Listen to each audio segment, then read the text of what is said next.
Hi, I'm Heather Nimi Savage. Thank you for joining me today. In this video, I will be talking about how I wrote my piece, The Prayer of St. Francis, which is a setting of the text known as the Prayer of St. Francis. Interestingly, the Prayer of St. Francis was probably not written by St. Francis of Assisi. It seems it was written by a priest in the early 20th century who wrote it anonymously but attributed it to St. Francis.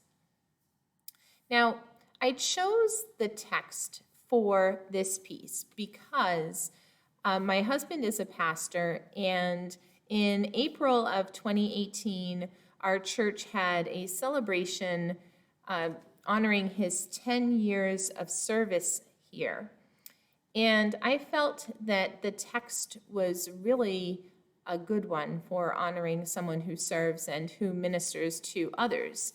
So I chose that, and at the service, I played the piano, my daughter sang the piece, but unfortunately there was a mishap with the recording that day, and we didn't get a recording of that particular performance, but my friend Kristen Cronin graciously agreed to record it with me a few weeks ago, and that is the recording you can find online, and I will link to that in the description. Anyway, the form of the piece is directly related to the text. Now, if you happen to be unfamiliar with the Prayer of St. Francis, I'm going to read the text to you. Lord, make me an instrument of your peace. Where there is hatred, let me sow love. Where there is injury, pardon. Where there is doubt, faith. Where there is despair, hope. Where there is darkness, light. Where there is sadness, joy.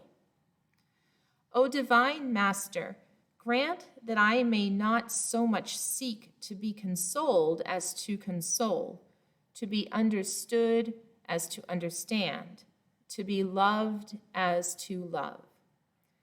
For it is in giving that we receive, it is in pardoning that we are pardoned, and it is in dying that we are born to eternal life.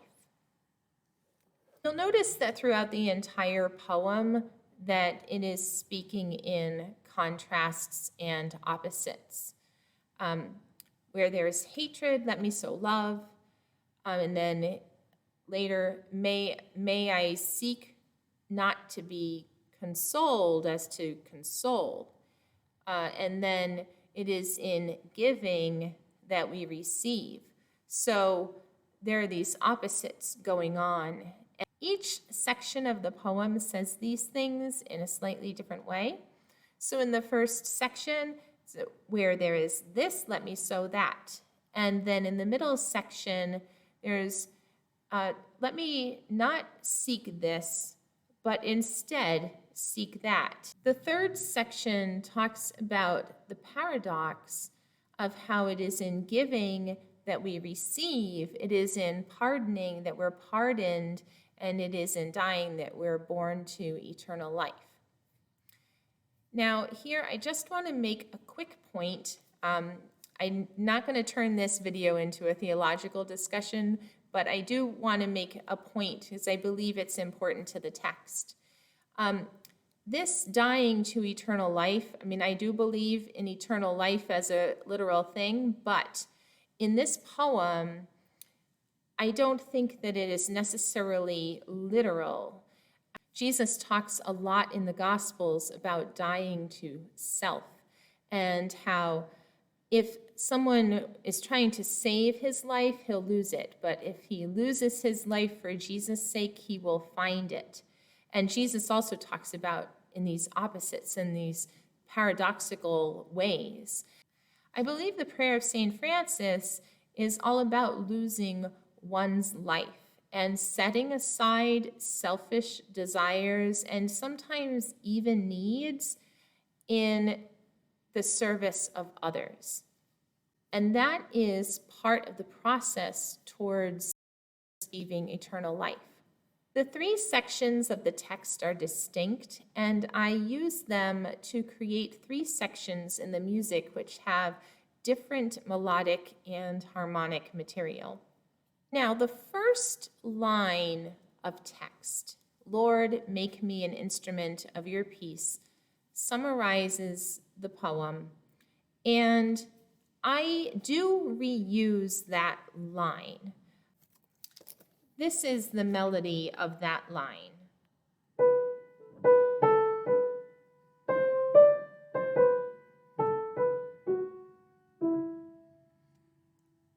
Okay, and in between the sections, I come back to that line. So even though each section is distinct, I end the section with this line, and it creates an oral cue that that section is ended and we're moving into something different. However, that line by itself is not enough musical material to be its own section. So I have section A, section B, section C. So this is what would be considered a through composed or progressive piece of music because the sections do not repeat. The first section is in E minor. The second section is in G major. And then the third section starts ambiguously, which I will get back to in a minute. So a couple of other things that I do in the piece that I think are pretty interesting is first I use the piano to introduce the next section. So even at the very beginning of the piece, the piano leads into where the voice comes in with the melody of the first section. So let me play that for you.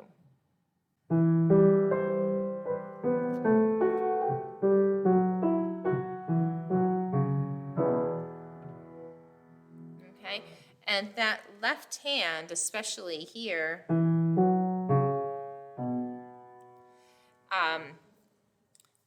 that comes back. So when I go into the second section, play it pretty much exactly the same.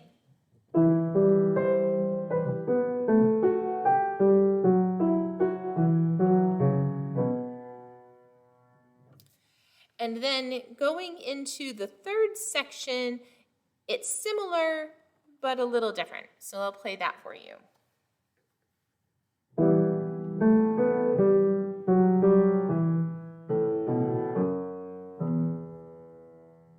Okay, so those, it's actually a little lower and slightly different notes, but very, very similar in the idea. I did a couple of things. I had the first line of music that comes back kind of anchoring the end of each section with the voice, and then I also used the piano to lead into each new section. So there are these kind of oral signposts along the way in the music that helps to solidify the form. Another thing that I do with the piano is going into the middle section, I use the piano to introduce the new melodic content. So after I have that little transitionary introduction that highlights, hey, a new section is coming, then I use the piano to give a little taste of the coming melody. So let me play that for you.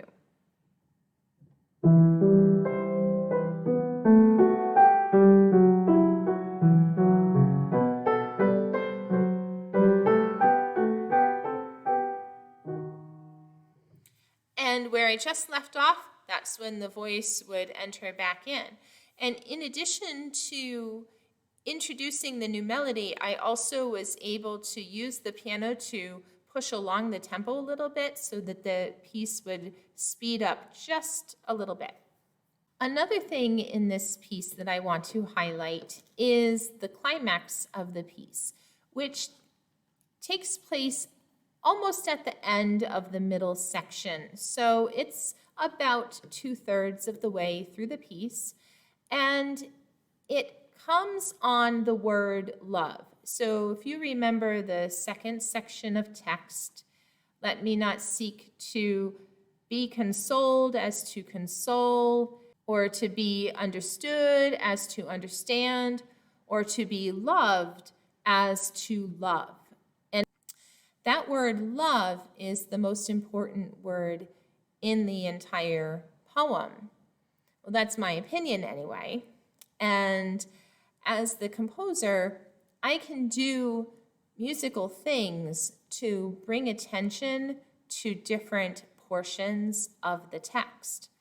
So some of the things that I do with that word love to highlight it and identify it as the most important word is, first of all, it contains the highest note of the entire piece. Second, it is the longest word of the entire piece.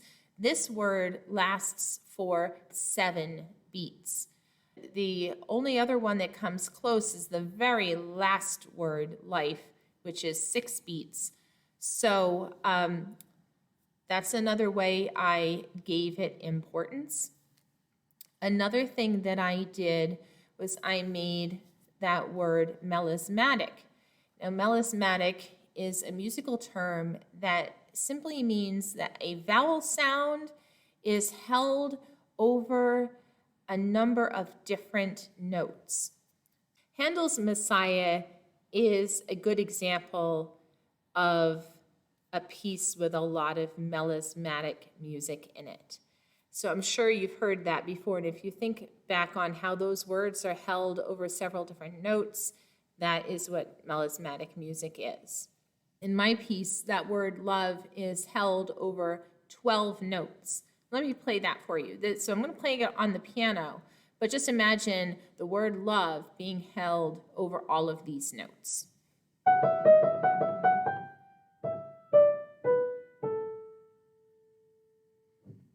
Okay, so 7 beats, 12 different notes, longest word, highest pitch in the piece.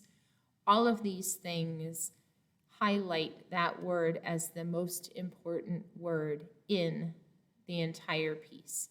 Now, why did I choose that word as the most important piece in the text? I think that it is really what the prayer of St. Francis is all about.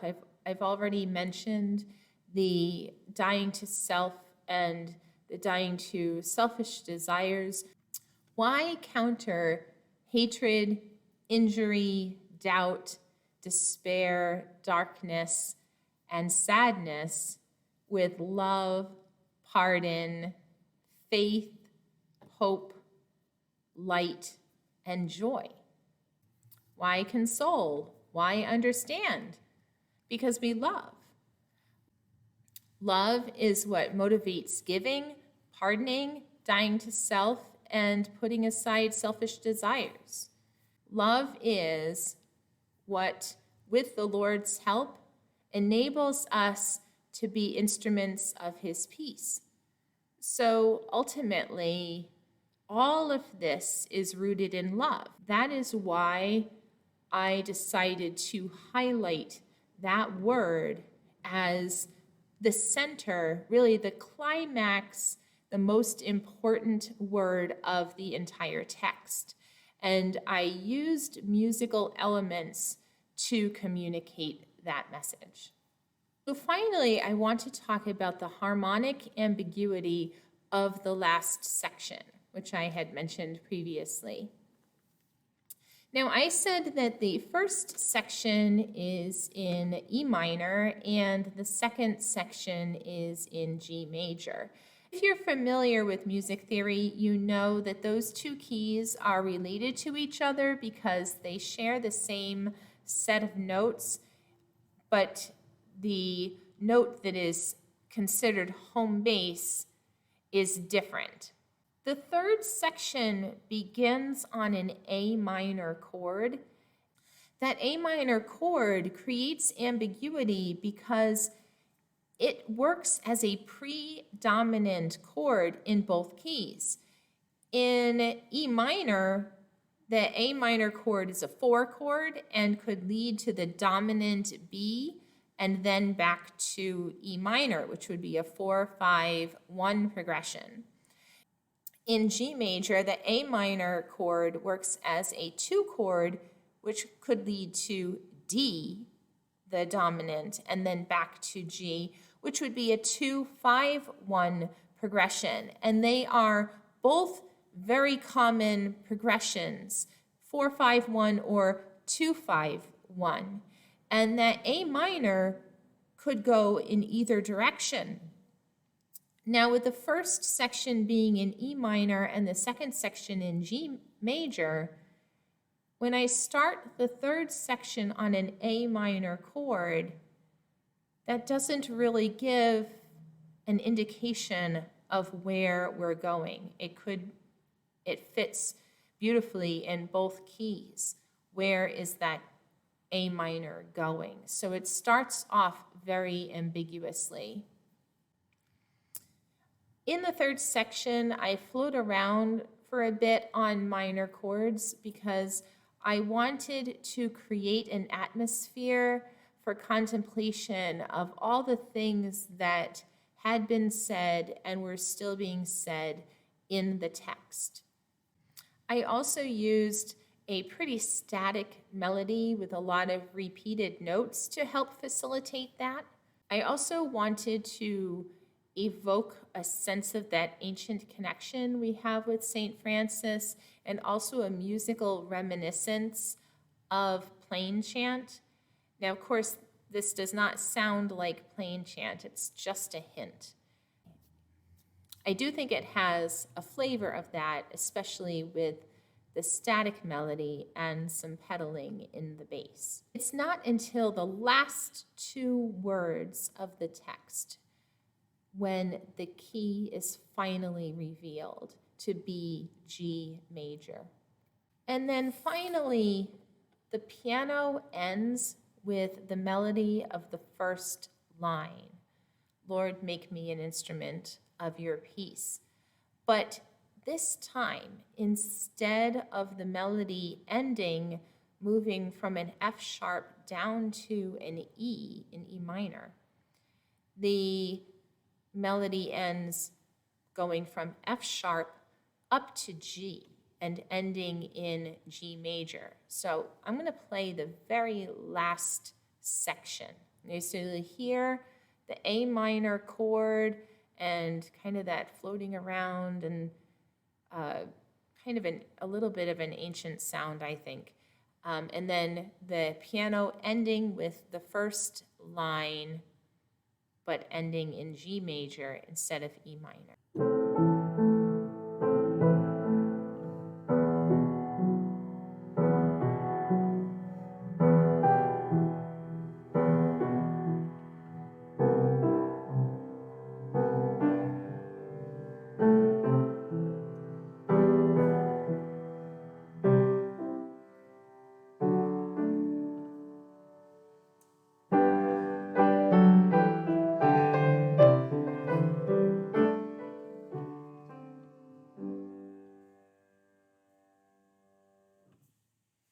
The voice and the piano at the end, ending in G major, is a musical representation of the peace, hope, joy, love, and eternal life that God promises.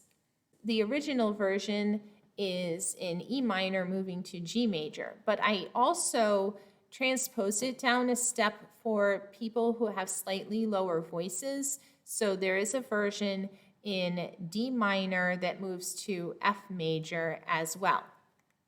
I believe that this piece is suitable for church services throughout the entire year, as well as for celebrations honoring those who serve. Also for weddings, what better place to be reminded of what it means to truly love? And for funerals, honoring and remembering those who have loved us and who we have loved. The scores for both the higher and lower versions, which can be sung by either men or women, are available to my patrons for free. If you want to purchase a score directly from me, you can find it at my website, heatherneamisavage.com, and I will link to that in the description below as well. So that is the Prayer of St. Francis. I hope you found it insightful, and thanks for watching. I will see you next time.